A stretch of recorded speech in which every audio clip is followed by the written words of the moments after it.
जनता भी विरोध की है, ये दूतों की बरसात करेगी, बिहार में तैयार कर रही होती है। आपके हिसाब से पत्रकार रावण की तरह है? आप लोग आतंकवादियों से भी गए गुजरे हो। महिला बन के नहीं गई थी, वो पूतना की तरह गई थी। बिहार के जो कृष्ण की तरह है, लोगों ने उनका विरोध किया। इसका मतलब आप कृष्ण का विरोध कर रहे हैं। आप लोग सब हिंदू विरोधी हैं। आप सब लोगों पर हिंदू विरोध का केस होना चाहिए। एलिगेशन आप लोग पूतना की तरह जहरीली दूध पिलाते रहो और हम भगवान श्री कृष्ण की तरह आपका वध भी न करें। ये सारा जो मोदी सरकार की नाकामी है, भाजपा के लोग और मीडिया वाले जिस तरीके से विधवा विलाप कर रहे हैं, ये उस समय चुप होते हैं जब महाराष्ट्र में एक चुनी हुई सरकार को ईडी, इनकम टैक्स, सीबीआई के सहयोग से एकनाथ शिंदे और भावना गवली के नेतृत्व में जिस तरीके से डर और भय और खौफ में सरकार को गिरा दी गई और अलोकतांत्रिक तरीके से आज वही ED, CBI, income tax Eknath Shinde पर कार्रवाई नहीं कर रही है। आज उसी भावना गवली पर कार्रवाई नहीं हो रही है। आज वही महाराष्ट्र से जो कभी शिवसेना और कांग्रेस में रहते हुए नारायण राणे पर कार्रवाई होती थी, वही ईडी, सीबीआई, इनकम टैक्स जब बीजेपी में वो आ गए, क्लीन चिट उनको भाजपा वॉशिंग पाउडर से साफ नहला दिया गया, तो भाजपा सरकार में केंद्र में मंत्री हैं, तब नहीं बात होती।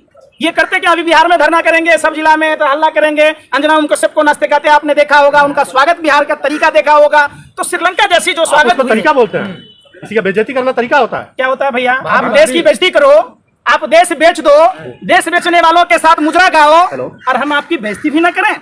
आप पूतना की तरह हैं, आप पूतना की तरह, अरे सुनने रहे, आप लोग पूतना की तरह जहरीली दूध पिलाते रहो और हम भगवान श्री कृष्ण की तरह आपका वध भी न करें।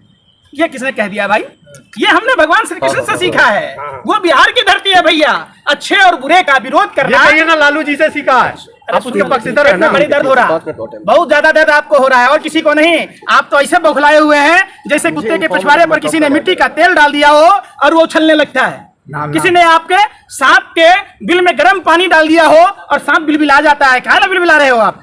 आप उस समय मध्य प्रदेश में कहाँ थे भैया जब चुनी हुई सरकार को गिरा दी गई? अंजना की बेइज्जती कर रहे हैं आप लोग। अंजना की क्यों बेइज्जती कर रहे हैं आप लोग? तो कर्नाटक के समय रिपोर्टिंग करने क्यों नहीं गई थी बेंगलोर? मध्य प्रदेश के समय भोपाल क्यों नहीं गई?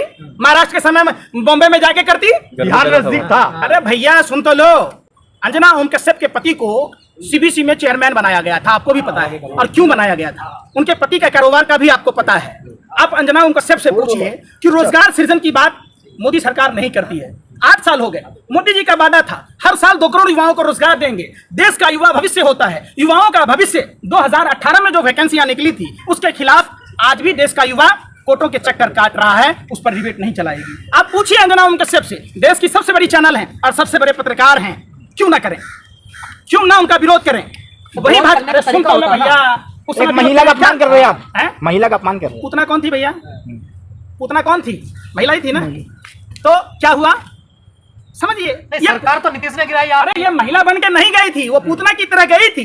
बिहार के जो कृष्ण की तरह है, लोगों ने उनका विरोध किया। इसका मतलब आप कृष्ण का विरोध कर रहे हैं। आप लोग सब हिंदू विरोधी हैं। आप सब लोगों पर हिंदू विरोध का केस होना चाहिए। एलिगेशन लगा रहे हैं आप, हम नहीं लगा रहे, आप लोग कर रहे हैं। हमारा धर्म सिखाता है, सुनिए, हम रावण का पुतला इसलिए जनाते हैं, रावण का इसलिए वध किया गया कि रावण गलत था। ठीक है? आपके हिसाब से पत्रकार रावण की तरह है? आप लोग आतंकवादियों से भी गए गुजरे हो। आपने 2000 की जाली नोट छापने के बाद आपकी अंजना दीदी ने कोई डिबेट चलाया कि गुजरात के स्वामीनाथ मंदिर में 2000 नोट छापने की मशीन पकड़ी गई, 2000 का नोट पकड़ा गया, तो आपकी अंजना दीदी ने अंजना दीदी के भाई ने अरे दलाली भरवागिरी बंद करो। अडानी के पोर्ट पर बार बार ड्रग्स का रैकेट पकड़ा गया। अंजना ओम कश्यप का एक डिबेट बता दो। अंजना ओम कश्यप को पूछना चाहिए, पूछता है भारत, और अंजना ओम कश्यप, अर्नब गोस्वामी, रजत शर्मा जैसे पत्रकारों पर थूकता है भारत। पूछना चाहिए कि देश के युवाओं को क्या आप नशेड़ी बनाना चाहते हैं? आप नहीं सवाल पूछोगे। आपको पूछना चाहिए अंजना दीदी के आपको कि गुजरात में जहरीली शराब का मास्टरमाइंड कौन है? खुद प्रधानमंत्री के गृह जिले में अवैध कारोबार होता है। सबसे पहली बात तो दीदी आप बोलिए मत। सुनिए, वो आपकी दीदी होगी, हम सब सुन लो। आपकी दीदी, आप उछल रहे हो, पक्ष ले रहे हो। अरे बेशर्मो, शर्म करो। आप पत्रकार का पक्ष ले रहे हो।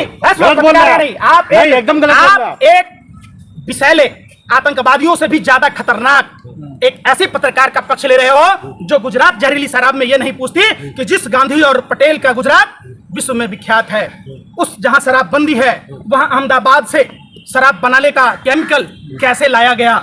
आप नहीं सवाल पूछते कि जिन लोगों के सर से माँ बाप का साया गया है, जिन माँ बहनों का सुहाग गुजर गया, जो बच्चे यतीम हो गए, जिनकी किडनियां फेल हो गई, जिनकी आंखें चली गई, इसका जवाब दे आपकी अंजना दीदी है।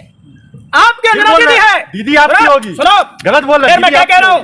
तो बेशर्मो, आपके पुछवाड़े पर किसी ने मिट्टी का तेल छिड़क दिया कि कुत्ता भी बेवजह नहीं भौंकता, और आप जैसे पत्रकार भे भे भे 24 घंटा भे भे करो वहां। डिसाइड कर लो दीदी दोनों में से कौन से की है। सुनो, दीदी तो उनकी ही है, आपकी क्या है? हमारी तो दीदी है ही नहीं। हमारी तो अपनी बहन घर पे भैया कर रही होती है, जनता भी विरोध की है, ये दूधों की बरसात करेगी बिहार में।